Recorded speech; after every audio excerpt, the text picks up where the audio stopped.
You've never touched anything in your life, and you never will. You see, atoms don't have hard outer walls because their edges are clouds of electrons, all carrying a negative charge. So when your hand comes down on a table, those clouds press into each other, and because they carry the same charge, they shove apart like two magnets flipped the wrong way, and no matter how hard you push, they refuse to lock together. The harder you press, the harder the table pushes back, bending your skin and pressing the nerves underneath, and your brain turns those signals into the feeling of something solid. But the atoms never meet like two hard surfaces.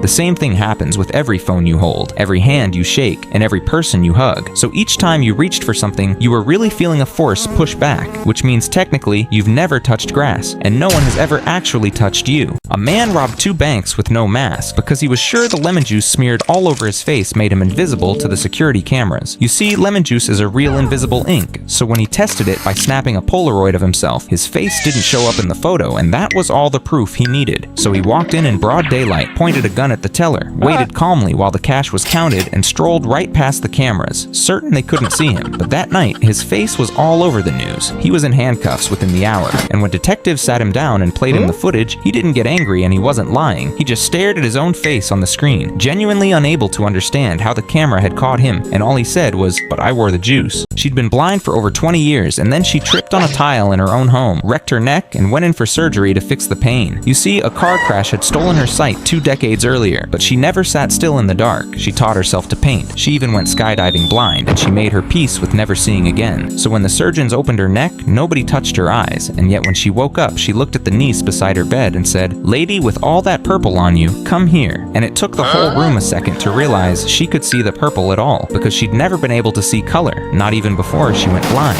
If you sank 650 feet into this lake, the pressure would squeeze the air in your lungs down to the size of a soda can. But millions of see-through larvae make that same drop every single morning. You see, the fish that hunt them can't follow, so the larvae spend the whole day hiding in the dark. Each one carries tiny air sacs it squeezes to sink and swells to rise, like a submarine. Down there, the pressure should crush those sacs flat, but their walls are lined with a rubbery material that stays rigid past 1,600 feet. At night, they float back up to feed, and once they hatch, they lift off the lake in clouds, so thick the water looks like it's smoking. So people walk straight into the cloud with an oiled frying pan, wipe it through the air like a window, and press what sticks into a burger. To launch a nuclear strike, the president would first have to kill a man with his own hands. You see, that was a real proposal, because launching only takes a few codes and a phone call, which means a man could end millions of lives without ever watching a single one end. So the fix was to seal the launch codes inside a small capsule and implant it next to the heart of a volunteer who would follow the president everywhere while carrying a butcher knife. And if the day ever came, the president would have to take that knife and cut the codes out himself. But the Pentagon was horrified by the idea, and not because it was cruel, but because it might work too well, and the president might never push the button at all. Scientists killed a mosquito, cut the mouth off its face, and turned it into a 3D printer nozzle. You see, only female mosquitoes drink blood because their mouth is built like a microscopic hollow needle that can slide into your skin and suck fluid through it. So researchers took that same blood-sucking tube, sterilized it, carefully sliced it out under a microscope, and glued it onto the end of a printer. And somehow, it worked. The mosquito mouth could draw lines only 20 microns wide, thinner than a single white blood cell, while a normal metal nozzle that gets close to that size can cost around $80. This one cost around 80 cents, so they pushed living cancer cells through it, and most of them came out the other side still alive, which means one of the cheapest ways to print living tissue might be the dead mouth of a mosquito. Doctors used to grow a live virus inside people's arms on purpose, and the scar it left is still visible on millions of shoulders today. You see, the smallpox shot wasn't a normal injection, because instead of a dead virus slipped into your muscle, they dipped a 2-pronged needle into living virus and jabbed the same patch of skin about 15 times. The virus took hold and multiplied, swelling into a blister that filled, burst, and scabbed over, carving a permanent crater as the body fought the infection off. But that ugly scar was never a side effect. It was the entire point, because they'd send you back and do it all over again until your arm finally scarred. And if it healed clean instead, that meant it never took at all. You can put a real bill on a printer, press copy, and the machine may refuse before it even starts. You see, modern money is not just covered in faces and numbers. It is covered in tiny patterns that most people never notice, but scanners and printers are trained to look for. Some of them are hidden inside the design like harmless little dots, but to the machine, they are basically a warning sign that says this is real money. So when the bill touches the glass, the printer is not thinking about paper. It is searching the image for those patterns, and if it finds them, it can stop the scan, block the print, or ruin the copy before it becomes useful. So the hard part is not making paper look like money. It is getting past the machine that already knows what money looks like. You could sit in a doctor's office alive and calmly tell him that you'd died months ago. You see, this is called walking corpse syndrome, and you wouldn't be lying, because your brain has stopped sending the signal that makes your own body feel real. So you look down at your hands and nothing feels like it belongs to you, and you become certain that your blood has stopped moving, or that your organs have quietly rotted away inside you, and you might start spending your afternoons sitting in a graveyard, because that is the closest you can get to where you believe you already belong. But the strangest part is that you might even stop being afraid, because if you have already died, then there is nothing left that can kill you. He was dying from a cancer doctors had never seen before, because when they looked at the cells under a microscope, they were 10 times too small to be human, and they didn't grow like a normal tumor either. They clumped together into strange little blobs, like something inside him was pretending to be cancer. You see, he had untreated HIV for years, and by the time doctors found the tumors, his immune system was running at barely 2%, so the tapeworms living quietly inside his gut didn't just survive, they multiplied unchecked, until one of them developed a cancer of its own, and with nothing left in his body to stop it, the worm's cancer cells broke loose and spread through his lungs, his liver, and his adrenal glands. Doctors thought the cancer belonged to him, but it didn't. The cancer killing him belonged to the worm. When an assassin bug kills a bee, it doesn't carry the body away. Instead, it lifts it into the air and holds it there in front of the hive like a flag. You see, a bee being killed doesn't die quietly. It leaks a chemical alarm that smells like bananas, a signal built to call every guard in the hive straight to the danger. So the rescuers come pouring out and fly right into the smell, landing one after another next to the bee they came to save. And each one that lands gets a needle-thin beak driven through its back, pumping in a fluid that melts its insides into soup. When the bug is full, it keeps the drained shells, because a hollowed out bee still smells like a cry for help. An empty coffin was lowered into the ground, while a crowd of people stood around it crying over a man who had never existed. You see, a woman who prepared death certificates at a funeral home had invented him from scratch. A divorced contractor with $1.2 million of life insurance and a heart attack that killed him on paper. Another woman posed as his grieving niece to collect it. Then a private investigator started digging into the claim, and they panicked. So they dug the coffin back up, packed it with a mannequin, animal bones, and raw meat so it would still feel heavy to carry, and had the whole thing cremated. But the doctor whose signature they'd forged had already gone to the police, and he was wearing a hidden camera when they offered him $50,000 for every dead man he could invent. A woman was crawling on her hands and knees down a busy avenue, dragging her dying 7-month-old baby through the dirt for over a mile, refusing to stop even as her knees bled. You see, an anonymous internet millionaire had promised her $20,000 for her baby's cancer treatment, but only if she'd publicly humiliate herself like this. When she finally finished, the donor never showed up. The local forums exposed the broken promise, and outraged citizens flooded her account with over $40,000 in donations. But when people online tracked the millionaire's account, they discovered the rich donor and the forum administrator helping her were operating from the exact same address. And to this day, people still argue whether that makes him a monster or a hero. They touched a Venus flytrap with a tiny wire and made a plant count without a brain. You see, the inside of its mouth is lined with trigger hairs, but one touch does nothing, because rain or dust could trick it into wasting energy. So they touched it again, and the jaws snapped shut in a fraction of a second, but the plant still didn't start digesting. They kept touching the hairs, and after enough signals, it sealed the trap and released digestive fluid, like a real insect was crawling inside and fighting to get out. That only makes sense when a real bug is trapped inside, because once the plant breaks it down, the nutrients pay back the energy it spent closing. But when you poke it for fun, there's no bug, no food, and nothing for the plant to gain. It just spends one of the limited closures that trap has left, until the mouth slowly weakens, turns black at the edges, and stops opening at all. Someone tells you not to copy them, then raises one hand, and yours rises anyway while you use the other one to hold it down. You see, a rare condition called imitation behavior can appear when damage in the frontal part of the brain weakens the system that normally stops outside cues from becoming actions. So if the person in front of you claps, yawns, or folds their arms, your body repeats it before your own decision gets time to interfere. And the same kind of damage can make nearby objects control you too, because glasses make you put them on, a toothbrush makes you brush your teeth, and a pen makes you begin writing, even when nobody asks. You may still know the action makes no sense, but the part of your brain that normally stops you can no longer block it, so you are not really obeying another person, because once that control disappears, you begin obeying everything around you. To get high, dolphins may first have to bite one of the most poisonous fish in the ocean. You see, pufferfish can carry a nerve poison strong enough to paralyze the body and stop it from breathing, but the dolphins do not rip the fish apart or swallow it. Instead, they hold it gently for only a few seconds, pass it to the next dolphin and repeat the process as if they are controlling how much poison each one gets. And after several passes, they begin slowing down, floating almost motionless near the surface and staring at their own reflections in the water. So the dolphins are not treating the pufferfish like food. They are passing around one of the deadliest poisons in the ocean. His legs swelled up so tight that the skin crackled and popped under the doctor's fingers like squeezing a sheet of bubble wrap. You see, the surgeon had just fixed his broken shin with a plate made of magnesium, held down by screws made of steel. Sitting together in warm body fluid, those two metals started reacting with each other, and the plate started to fizz like a tablet dropped in a glass of water. Every bubble coming off it was pure hydrogen, and it had nowhere to go but into the meat of his leg. The swelling got so bad, the surgeon had no choice but to operate again. But when they cut it open, the break had already healed, and part of the plate was simply gone.